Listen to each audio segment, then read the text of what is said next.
subscribers, mate. Keep coming in. Anyway, while he's playing around with that, welcome back. Welcome back. And Game to love, boys. welcome back to all the current subscribers we've got. And made 400 now. Come on to 400. So we've got another 100 since the last one. Thanks everybody for subscribing. And I think it's just so cool how we're going up 100 subscribers each episode. Yeah. Which is the last few. It's, to be honest, since the GOAT chat, like go check it out if you've not already. Yeah. We've actually done some good numbers on that. Like it's just reached over 7,000 views, which is like wow. So yeah. Incredible. Thanks a lot for that. And because of that, we're going to actually do. We don't feel like that debate's really done the discussion justice, and there's so much to talk about with regards to like who is the GOAT. So we're going to do another episode with like the statistics, breaking that down. And so check it out. Yeah, we've managed to get over 100 likes on that video now. Just keep the likes coming on every single video. We need the likes, we need the comments. It'll just help the channel grow even faster. Yeah. And you'll get to see even more content. Yeah, let's set a target. So for that Djokovic one, the last one we've done. Oh, there's a fan going on. The aircon's going on. Yeah. Sorry, throwing me off. That Djokovic one, if you can get that to 100 likes, that would be amazing. Yeah, for sure. And that would help us so much. We've got a lot planned, like a lot of exciting things. So we're going to just go straight into it. Yeah. Anyway, enough of that, because they're probably all bored of this already. Yeah. Let's talk tennis. Let's crack on. Big news. Just coming out this week. Which one? a lot of big news. Did you see these comments that were being thrown around in the media? I knew you was going to start here, and I'm glad you did actually, because I think it's something we should talk about. Novak Djokovic's dad is coming out in the media. What's his name? Mr. Djokovic. Okay, we'll go with that. Yeah. We should get his proper name up though, just so we can address it properly. Am I going to be able to pronounce it? Oh, this jumper's too much. Is it right if I take you off? It's too hot. Talking about Djokovic, I don't know if it's the right pronunciation, but is it Sedan? Sedan Djokovic, that's the one. Jordan. So anyway, about him. Yeah. He's made comments about Federer. Yeah, he's come out saying that Federer's always been jealous of Djokovic since he burst onto the scene, and yeah, pretty much saying that he's going to surpass Federer's record easily. Yeah, so to wind this whole like sort of feud back, it's all sort of started in 2006. It started off, he hadn't forgiven him about an incident between between Federer and Novak many years before. Yeah, back in 2006. Where he was called a series of medical timeouts. And I believe Federer made some harsh comments about Novak taking these timeouts just to disrupt play, and saying he wasn't actually injured, but apparently it was something down to his breathing, or he was having actually like some problems with his respiratory. Yeah, and his dad's been like quite in full force with it, really, thinking that like Federer's just being very jealous. Yeah, and he's always claimed, like, he's not stupid, the guy. He's always said about how Federer's an amazing tennis player. However, he questions how much of an amazing man he is. I think what annoys me with this whole thing is, why is the dad getting involved? I think they should just leave it for the players. I don't like it when you start getting family members getting involved in something that's not really to do with them. You say that, and then how would you feel if it was your son who had 17 Grand Slams, and yet everybody still apparently hated him because of people like Federer speaking out against him, and people like, Rafa doesn't tend to do it so much, but mainly Federer has the major gripes with him. Yeah, I just don't like it when I see like parents sort of living in their kids' glory, in terms of like they're very much like. I don't think he's living in his glory. I think he's trying to stick up for his glory. He's sticking up for him, but he's just like very a bit arrogant the way he comes across with it all. And I just don't think it does Djokovic any favours at all. I think it's just pride. I think he's just proud of his son, and he's just wants his son to get the accolades that Federer and Nadal get. They seem to get all of the praise, and Djokovic gets none. Djokovic has come out and said he doesn't feel like he's that hated at all. He feels very much like loved in everyone in tennis, in the world of tennis, other players. He gets respect from everywhere he goes. He said he's just not bothered about it anymore. He's not hating on the fans for hating on him.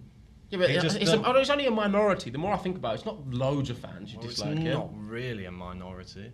He gets to every final, and then they cheer for the other person every time. So know. it's not really like... I don't think it warrants... He deals with it. I don't think it warrants the dad getting involved and making these kind of comments. I just don't think it helps the whole situation. Because all you're going to do is create more of a divide. Well, it just means that everybody will jump on Djokovic's back more. Yeah, Yeah, I don't think it's helping. It doesn't help at all. But I don't think that he's out of his mind for jumping in and defending his family. Because this is your son. Imagine that if your son was growing up and you...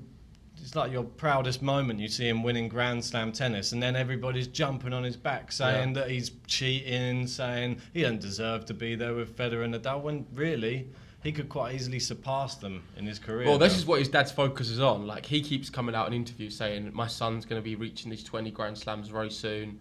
It's going to be happening. I can't wait to see Federer." Like, you can imagine the conversation what happens behind closed doors. Yeah. Like, this is the stuff what we see. His dad is very much adamant on the fact that Djokovic is going to be surpassing Federer very soon. And then when he gets to that stage, I feel like this level of arrogance and cockiness is going to reach another level. Because then no one has a leg to stand on. I reckon he's probably got a dartboard at home with Federer's face on it. Doing that every night. Wait, I wouldn't be surprised. Yeah, well. But yeah, we'll see how it goes. I just feel like these comments just keep happening. I don't particularly like it. I feel like we should be talking more about the positive things Djokovic does. Like recently, the one where in the street playing with kids in Belgrave. Brilliant moment. Yeah, that was nice to see. Nice to see that he's just part of the community back where he's from. He deserves positive media attention. I just hate it when you just see the dad getting involved. But ultimately, I don't really blame the media. I blame the dad. I think he just should shut up. Well, I think he's come from... I know you're proud, though, but you can be proud in he's come from behind closed doors. You don't have to release it to the world. He has a probably more impressive story than either of the other two from the big three, because he's come from literally nothing and made everything for himself. Whereas I don't know if the same goes for the other two. I don't know what their backgrounds are. In a rich man's sport as well. Well, yeah, it's a rich man's sport, and a guy, I think maybe because he's from Eastern Europe as well, this is being viewed negatively for some reason. I don't know why, but it just people aren't warming to him the same way. Yeah. I don't know why that is. Yeah. Well, let us know your thoughts in the comments. He just has to prove it to everybody by just playing his best tennis. That's all he ever does. So. Yeah, I prefer to see the talking more on the court rather than all this rubbish. Yeah, it's kind of annoying. I don't want to see all this. It's unnecessary. It's unnecessary. I'm sure everyone agrees, to be honest, as well. Like, it just doesn't need to do them comments. Doesn't need to do it, but it's giving us something to talk about.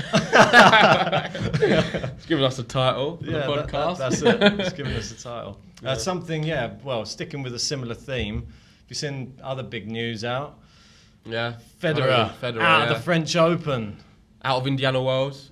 Out of a few tournaments. The next two tournaments. He joins Murray on the sidelines. Yeah, no, he's got a big knee surgery, isn't it? Yeah, very serious. It's very much needed for him. I'm glad he's looking after himself, because when he's getting older now, like it's fundamental, and it's pivotal for him. He needs to take 100% care of his health, because otherwise he's not going to be able to last. And let's be honest. If you're going to miss one of the slams, French is probably the one that he would probably do the worst. We was writing him off the whole time, really. So, we don't see him having a chance. He's got one eye on Wimbledon, I think. He wants to grab another 100%. Wimbledon title. That's where his mind's really at. If he can get back in time, knee surgery is no joke, is it? So yeah, I think he should be okay. I think they was talking about 4 months. So it's a bit... It's tight. It's pushing it, isn't it? Because you're going to have a few games before. You don't want to just go in straight from an injury. But I feel like the way Federer is, if anyone is able to do that, it's him. Do you not think? He's got enough experience and stuff to, even if he's not been playing tennis prior, I would fancy him to... He's got enough in him to be able to just compete at the top level. Well, no one wants to see him... Nothing. Yeah, no one wants to see that type of match like him, Djokovic, at Australian Open again. Because it's just a one-sided affair. He can't compete with Djokovic when he's injured. Agreed, yeah. He could just about do it when he's not injured, to be honest. Yeah, exactly. But this decade's not really been the best for Federer in terms of, he's always been there, he's won a few bits. You see the comparison between last year's Wimbledon final and then his Australian Open performance is a 5-setter he takes Djokovic to there, whereas this one, just the closest level to Djokovic at the moment is Nadal, and that's more of a discussion in terms of, I'm not talking about greatest of all time, I'm talking about in current sort of ability and the way they're playing on court. You'd compare them two more so than Federer at the moment in terms of I feel like them two are the ones challenging for the slams more than him. How do you think that's going to affect the draw for the French now? Because you probably would have had Djokovic number 1 with Federer probably number 3, I think it is. Yeah, you're right, yeah. But apparently I heard somewhere that if Dominic Thiem wins the event that's apparently playing at the moment, he can surpass that and go to number 3. Yeah, he doesn't actually need to win. He just needs to reach the quarterfinals. Really? That's the Rio de Janeiro tournament. If he gets to the quarterfinals, he'll have enough points together to be able to be 3rd seed, which is pretty impressive, considering that this French Open's the next big thing. Novak's hoping it doesn't make it there, because you don't really want to be meeting Thiem in the semi-finals at the French. But no, while we're talking about the Brazilian tournament, let's have a little overview on that, because it's been really exciting. There's been a lot of news. Let's just have a look back. Yeah, well, I think one player that we were just touching on just at the end, we didn't have enough time at the last episode. Yeah. If we just focus on him, the young 16-year-old, Carlos Alcaraz Garcia. Brilliant. Yeah, and he... his first ATP event. I think it's a wild card into the event, wasn't it? Yeah, but a lot of people have been anticipating this match. Like, he's soon. been training with Thiem the last few days. Prior to it, he's been taking photos with Federer. Yeah, he's he's not exactly a nobody come from nowhere. People have been anticipating this match for a long time. Well, the last year, not this match specifically. I'm talking him playing in the ATP. But we were tracking him the whole of last year, and his form was unbelievable. Really. Yeah, for sure. He was. He was winning challenges, ITFs, and taking some big scalps of like top 100 players. He was winning everything. And he's just... It's not a surprise that he's finally broke on the scene, but I think for the casual fan, if you've not heard of him before, this is his sort of coming out party. Yeah. And we won in the first round against Ramos. Yeah. What ridiculous. 40th in the world. Yeah, that's it. People didn't see him doing that, but I did have a little sly sort of...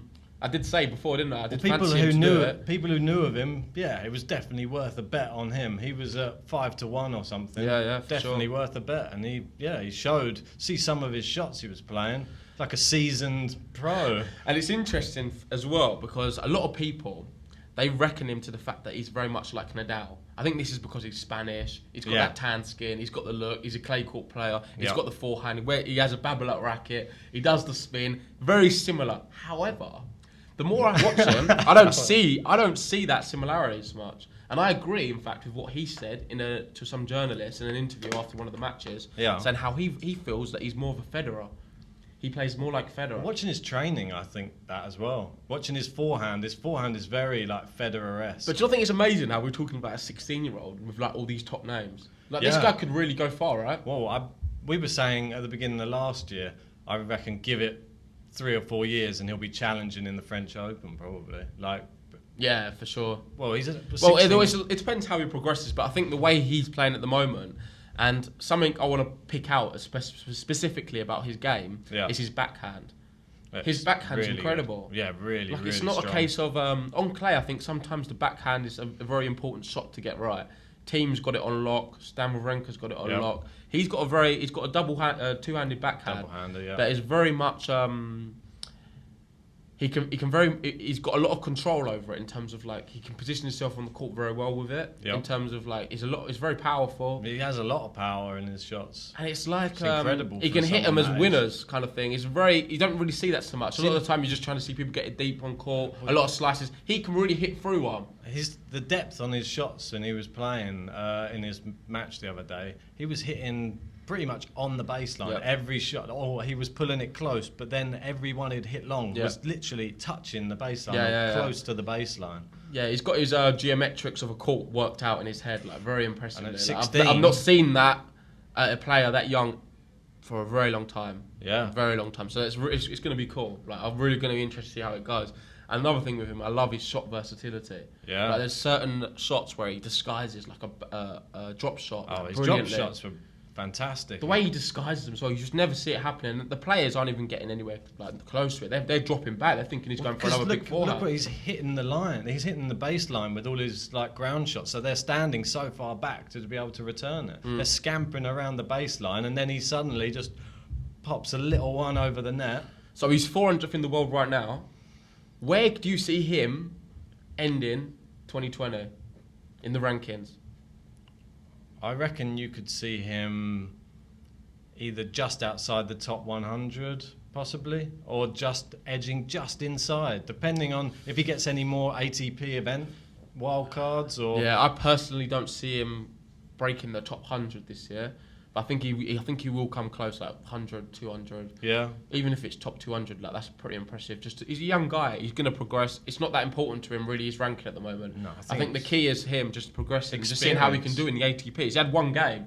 Yeah. We can't go too much on him. And like the thing is now, there's going to be a lot of pressure on him. When he's playing, everyone's going to be want to watch him. Everyone. He's been brought to the main sort of stage now. Early. We've known him for like the last, like you say, like just over a year maybe. Yeah. But a lot of people have just known about him now, so that is going to add a lot of pressure on him when he's playing. I think he's sort of used to it a little bit, because if you see some of his challenger events, the stands are packed. Like they know about him in Spain. I mean, if you look at his Instagram, he already had, before this match, he had 10,000 followers on Instagram. Wow.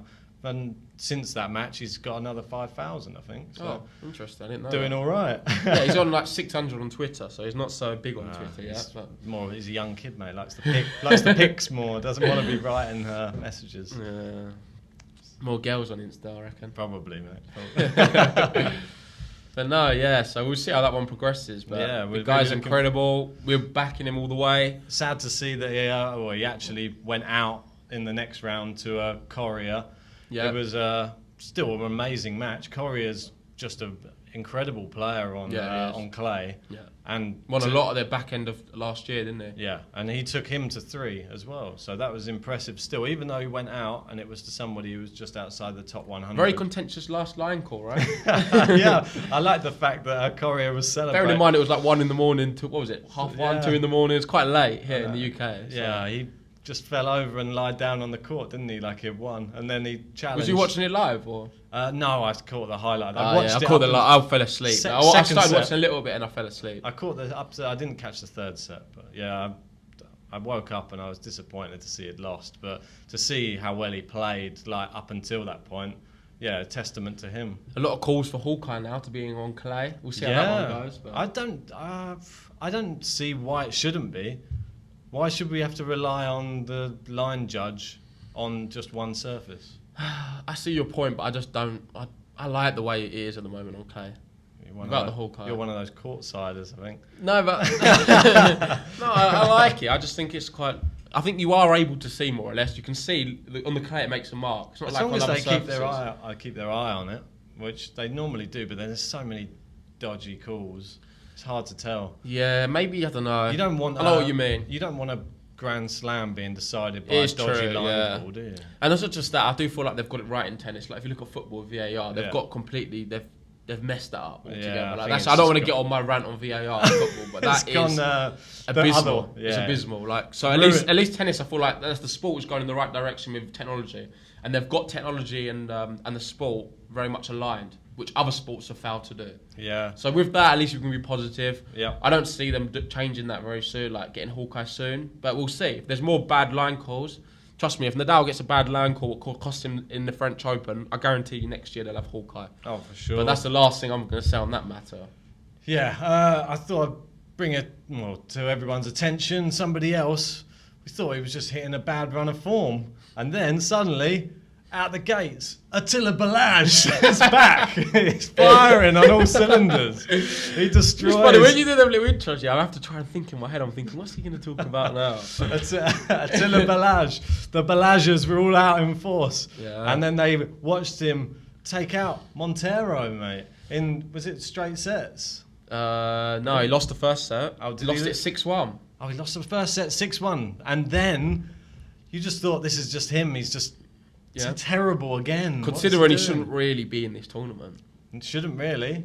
He got a lucky loser spot. He lost to Mega. Yeah, Mega. He's very good. Very good player. But he lost, I think it was 6-0, 6-1 or 6-1, 6-2. It was a complete and utter, he just smashed him off the court. And a lot of people are questioning whether he was trying that much because he kind of knew that he was able to get 2 lucky loser spots. So that was, I'm not completely sure, entirely sure how this lucky loser sort of stuff works. But for me, like, he kind of knew that he had a chance of going through without really having to play. So he tanked the match, knew that he was going to get through to the next round. So it's kind of put me off. I love Attila, yeah, but it's just made me question his Don't believe integrity. everything you read in the media. Nah, but it is kind of true. Like, he did tank the match. Like, he didn't really care. And he just saving energy because he knew he was going to get through anyway. What's the point of winning the qualifier if you're going to qualify? It's true. It's a dead game. Well, then what's the point in that? Well, they should have just given the other guy a bye through then, a walkover. Yeah, I agree. I don't know. Well, then, I don't know. Yeah, but then I feel like you'd be on different parts of the draw. So Yeah. if you win that, then you'd be playing against someone else who wouldn't be the lucky loser spot. Yeah, but but in it was the first round that he didn't get any easy pick'ems for the first round though.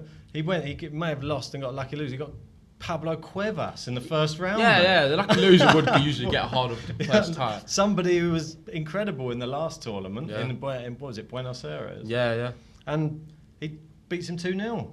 No, the last tournament was in Argentina. Yeah. Buenos Aires. Yeah, oh, is that what you said? Yeah. Yeah, in Buenos Aires. But Cuevas has been playing really well recently, and Attila, well, saved his energy up, obviously. Nah, Attila's been playing well, I must admit. Like, it's a very impressive win to beat him. And now he's come past Cuevas in 2 sets, come past Montero in 3, and now he's up against Pedro Martinez. Yep, they played twice before. Pedro Martinez beat him the last time, and then Attila beat him the time before. He's a very good player. I like Martinez. Yeah, tricky. He's been playing well as well. He's won the last 3 or 4 matches, and I forget who he's beaten now, but he's beaten some really top players. So well, it's not going to be an easy one. Took out Andujar. Andujar, and he's also taken out Delian as well. Delian, that's the one I was thinking about. 2 really amazing. 2-1 against Delian, but Delian I felt should have won that game. But that's another great clay court players though. But no, another sort of stat back in mid last year, Alcaraz actually beat Pedro twice. Martinez. Was it twice as well? Twice. Yeah, that's what I mean. So if it'd have come up against him, who knows? But Alcaraz, man, I just love him. I feel like we want some more Alcaraz fans. Yeah. Is there any Alcaraz fans in the comments? Because we love him. I saw other people do as well, and they must see like watching him on court. It just makes you infused with tennis, right? Yeah, for sure. It's amazing to see someone so young. Love to see somebody just challenge. I was hoping they'd get through so he could face Garin, but never mind. Maybe next time. Yeah. Let's do a little poll on it, actually. So, I'll ask you first. How far do you think he's going to go in the French Open? What do you think he's going to just get a wild card in? I think he'll get a wild card in. Yeah. So considering that he qualifies, which is going to be it's going to be a tricky one. I reckon he might get 3rd round. Really? Yeah. Which would be pretty cool. Yeah, that'd be amazing if he got 3rd round. I think for him, his focus should be on the fact of just qualifying for it, just trying to get to a slam, and playing in a slam would be an amazing feat. As long as he's not playing anybody too crazy in the first round. But we say that. We'd love that. We say that. Coco Gauff. Yeah. In the women's game, she's not much older, right? I think she's younger, is she? Or She's about the same, right? Yeah, about the same. About the same. There's not much in it. And where did she come in the slam? In the US, what was it? Was it 4th round? Was it? Yeah, she's been consistently doing quite well in the slams. Even Wimbledon, she got to the quarters, right? Yeah. So that's what I'm saying. So it's like, it's not beyond them. No. And I feel like the way he plays, if he has a great... The women's game, I think there's more scope for that, isn't there? Yeah, for sure. I think the players, there's not so much any dominance. Like there's a lot of up and down. It's not so much about the serve. It's more about just how you're doing in the rallies. And she's quite good in the rallies, but quite powerful. Whereas there's not really a big server in the women's game really at the moment. I've seen Serena obviously, but no one else who really stands out. Yeah. So with that, you just see a lot of breaks of serve. Yeah, it's true. I agree. But on that, the question I'm gonna give to the audience is: Do you think Alcaraz can qualify for the French Open? Me personally, vote here. I think he's going to qualify and he's going to get to the round of 16. He's going to shock everyone. Ooh. And what do you think? Do you reckon he'll get through? You reckon he'll qualify in 3rd round? 3rd round, I think. Fair enough. Just dependent. Right, so let's move away from him. We've ate up quite a lot of time on Alcaraz. Let's move away to a bit of the women's tennis. I think we should have a little discussion. There's an event going on in Dubai at the moment. Stacked with top players as well. Yeah, very, very good event. Probably the tie of the round, I think it was yesterday, was Simona Halep. She was up against somebody I'd actually tipped to beat her, which is Ons Jabeur, who's been in incredible form since, during the Australian Open and since as well. just came up short. I thought what an incredible match to start with. Like, well done to both women who were playing. A lot of opportunities she had, didn't she? She was up a few breaks. Let's not. She had a match point? She had she had 1 match point, but she saved 3. All right. She saved 3 match points. No, I think she's a very resilient player. She's from Tunisia, really good player. She's got a big following out in Tunisia. I think a lot of them, like them sort of countries, they really do get behind their sports stars, which I feel like England as a country need to do more of. Yeah, for sure. You see other countries, they're always getting behind their own players. England's a bit divided. I think England's just more of a fan of the game. They just jumping on the bigger players a lot of the time. I agree, yeah. Without America, they're very patriotic. They're very behind their players. Without Murray there, though, it's just there's not as much to choose from, is there? We've got slim pickings a little bit. We like Evans, we like Edmund, but they're really the picks, the top picks. Not exciting, are they? Well, Evans is quite exciting, but I just don't think Evans is, but the rest, just don't think he's. Edmund's playing well at the moment, I guess. Yeah. He's too patchy though. That's the problem. I think if he was more consistent and managed to get himself into like the top 20, then we'd have more cause for actually supporting. But we're always supporting him. Just wish you'd I don't know, do a little bit better. Yeah. But anyway, back to Ons. Back to Ons. Yeah, I thought she played an incredible match. Took the first set 6-1. Just came out the traps and just was against Halep. And she was just firing like shots, like hitting the lines, like they were hitting the baseline, left, right, pushing her all around the court. And she was keeping the rallies really short, which was the key in that first set. She was just hitting return winners. She was keeping them to like about 3-4 shots max, the rallies, and that's how she just nailed her in that first set. Yeah, I've not watched a lot of her, but I know she had a brilliant run in the Australian Open. Yeah, I remember her beating Konta as well quite comfortably. She's done that a few times recently. Yeah. So yeah, she's a really top player. Her form's incredible. She's winning a lot of matches. So yeah, it's a shame she's gone out. She showed good resilience though, because it bodes well for her, right? Halep came back. You expected her to. And then she was 4-1 up in the last set, and you just thought, Halep's walked this now. That's my tip to win. Do you remember? Yeah, that's true. And then she came back from 4-1 down. She actually managed to take it to the tie-break, which is really impressive. So she's obviously added a little bit more mentally to her game, and she was hitting some amazing shots, like winners on the run, like down the line. Yeah, I saw that one. That was amazing. Just incredible.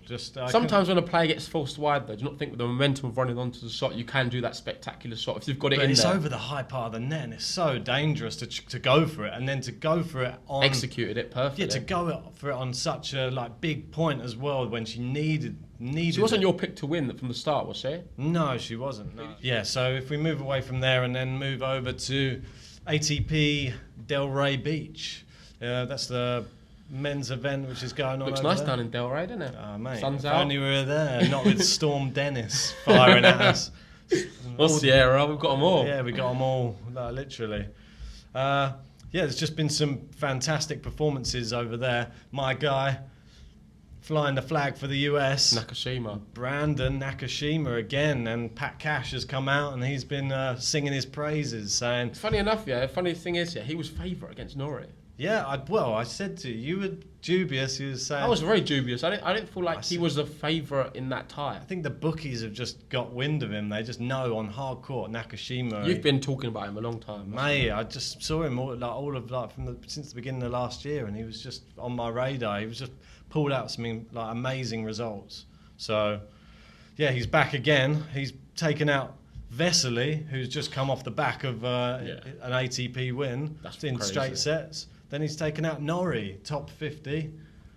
Can he win it? Can he win it? Well, he's up against Nishioka next. This is his first ATP tournament as well. I think so as well, yeah. So he's just had this is his first ATP tournament. Slightly older than, I think he's 18. But interesting. Still. We're talking about a few people going into the ATP tournament. They've actually got a good shot of winning it. Playing well. Well, Alcaraz maybe not, but this guy for sure. Nakashima's might have his work cut out in the next round, but you never know. He's up against Nishioka, who we know, we keep on singing his praises all day long, and. But he hasn't had the hardest run through. He's had... the bookies have got that one quite balanced as well. They must really fancy this Nakashima guy because to be in his first ATP tournament, very well balanced with other ATP players who are brilliant on that surface. Yeah. I think it's crazy. So they see something we don't see, but not that we don't like him, but just think it's crazy how everyone rates him so high. Yeah, well, I think that if you'd seen him play, then you'd know why. I saw the one shot against Norrie, which I thought was ridiculous. It was one of the best shots in tennis I've seen this so far. Yeah. This decade, mate.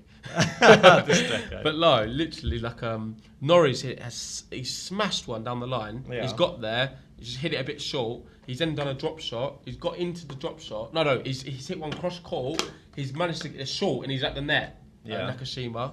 He's then on the bounce, on the half bounce. The ball's just bounced and he's managed to get it at a complete other angle and hit a winner of the top part of the net down to the other side. Incredible. It was a shot I've never seen before. I'll get there like a little picture of the clip because it was ridiculous. It was the angle. If you see if you see check out the highlights. Yeah, check out the highlights. That's probably the best thing. You actually see it in real time. We'll pop a link. We don't want to put a video because we don't want to get caught for copyright. We'll get pulled off YouTube. We'll try and find a link for the. Yeah, video. It was. I'll get a link. I've seen it. It was ridiculous. It was so cool. Like amazing shot. Yeah, but yeah, he took him out. Hopefully, we'll see how he gets on against Nishioka though. Yeah, that should be great. There's a couple of your favourite is playing Riley Opelka. Oh, I thought he was going to talk about Sok. No, it's Sok went through. Sok won his first game for like 3 years. Yeah, another player back on the radar. They won the. I think he must have listened to the pod, mate, and heard you slacking him off, saying that he was. He beat the reigning champ. Albot won it last year. Yeah, he did. 50th in the world, but Albot's, I can see him retiring. I'm going to go to that extent. Like, the guy is completely... He's serving at 75 miles an hour average thing. He's got nothing about his game. He looks very lacking confidence. Injured, he's not won a game. I think that is the main thing. Like, I don't want to be too much onto him. He's injured. He's not won a game in 2020. He's not come close to winning a game in 2020. Played in the ATP Cup at the beginning of the year. Didn't come close to winning anything. And he's really struggling, the guy. So I just can't see where his next win's going to come. Maybe he needs a new coach or a new... Yeah, and then when we're talking about all these exciting young players, like them guys, I feel like 99 times out of 100, I feel like these young guys are going to completely batter the likes of, say, an Albot. Yeah. So that's what I'm saying. We'll see how it goes, but this guy doesn't look good for him. That's all I'm going to say on that. Okay, well... Because we're running out of time, so let's move away from Delray. Yeah, okay, we'll move away from the sunshine. Yeah, let's have a quick look at France. Quick one. The ATP Marseille. Gilles Simon, mate, he's made it all the way through to the quarters? Yeah. Yeah, quarterfinals. Gilles Simon knocked out Arjaz Badeni. Yeah. Been playing well as well, Badeni. Did he beat Paire? No. No, beat another someone. Bublik, another player who's playing well. He knocked out Paire. Really good. Somebody who might be coming back to form. Tsitsipas. Yeah. Not beat Weimer really easily. I fancy him winning that tournament. I love the relationship he has with Weimer. They've played throughout their youth, you know, so there's a lot of videos of him playing him like 6-7 years ago on like these random little courts. It's really interesting. They're both top players in their when they was young players, and they're coming now on the main stage to play against each other. Be careful, because every time we say someone's going to win, they tend to go out. Yeah, no, we've just said I think Tsitsipas going to win, so I guarantee you he's losing the next match. But anyway, but he's up against Vasek Pospisil, so that's never an easy match for anyone. For sure. And he knocked out Hubert Hurkacz in the last round, who's supposed to be one of the young up and coming talents. Yeah, they're back in France again though. Yeah, they seem to love it over there. They do that though every now and then. They do a few like in the same place, back to back events. Yeah, so. But no, talking about locations, why don't we tell the fans great news what we're planning on doing? Yeah, we're planning a trip to a challenger event over in Italy. Yeah. So we're planning to get over to, what was the name of the event again? Francavilla, something like that. Francavilla Almere, I believe. Yep. And we're waiting. It's basically in Pescara. It's a very nice place. Next to Pescara. Yeah. So it's going to be it's a challenger tournament. It's going to be on the clay surface. We both love that, and we're going to just see how it goes. We're going to just do like a vlog of like what we're getting up to, some of the tennis, maybe try and get some interviews with some of the players. We're just going to see how it goes, and it's going to be quite a fun sort of relaxed vlog. So check that out when it's out. And we're just going to cover all of that. Really, hopefully it's going to be quite good content. And hopefully you guys will like more stuff like that rather than just us sitting in this white room. Yeah, for sure. Might even put some music to it, make it more interesting. Yeah, better than our voices. Yeah, for sure. Well, as before, I don't think we've run out of time for this episode, but we'll keep you up to date with the Should results. we just drop a name? Just drop a name. What name? Borg. Oh, right, yeah. Bjorn Borg's son. Yeah, Bjorn Borg's son played in Bergamo in a challenger. I found the whole situation a bit strange. I feel like he's there just because of his dad. I don't think he's particularly that great of a player. We'll see how it goes. You probably know more about him than we do, but we're just going to drop that out there. We thought that was quite fascinating that Bjorn Borg's son's playing in the challenger. Right, but anyway, we're going to wrap it up. Just don't forget, thanks for watching if you got this far in the video. And, to the 6% of people who have got this far. Try and get this video to 100 likes. Thanks for watching. Thanks for listening. Don't forget we're on Castbox as well. So yeah, just like, subscribe, comment. And make sure you actually subscribe, because I know you're probably watching, not even subscribed. So thanks for everything. We'll see you next time. Bye. Peace.